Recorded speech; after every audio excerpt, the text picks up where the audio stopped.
Il y a une base que tout le monde connaît et que la majorité des gens délaissent, car ils pensent que les promesses que leur fait celui qui a juré de les égarer, de les rendre ingrats envers leur Seigneur, les protègent. Voilà pourquoi ils disent: je serai adhérent du judaïsme, chrétien, sunnite, chiite, coraniste, Coran seul, et ainsi de suite, jusqu'à ma mort, pour toujours. Quand ce n'est pas, comme la majorité des gens prétendant sortir des hadiths et revenir à la ilaha illallah, mais qui en fait ont pour divinité leur propre passion. Le diable banni dira: je n'avais aucun pouvoir sur vous, si ce n'est que je vous ai appelé et que vous avez répondu. Donc à partir du moment où son appel t'atteint, que ce soit un appel à une idéologie, à tes passions ou autre, et que tu lui réponds, tu lui es automatiquement asservi. Et tu tournes automatiquement le dos à l'appel d'Allah.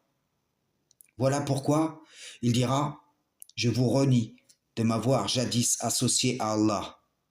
Je vous le dis, la majeure partie de ceux qui disent j'adore Allah seul sans rien lui associer expriment une prétention qui n'a aucune réalité dans leur vie de tous les jours.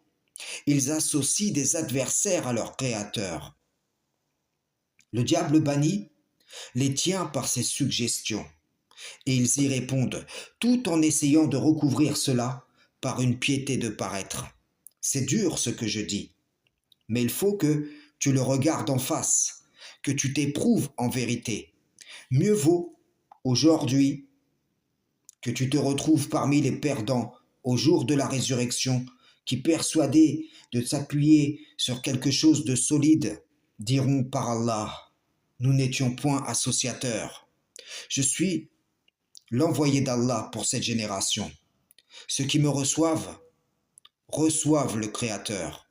Ceux qui sont hésitants, indécis, sont atteints par le toucher de Satan, et ceux qui me rejettent ont d'ores et déjà rejeté le Tout-Puissant. Frères et sœurs en islam, salam, shalom.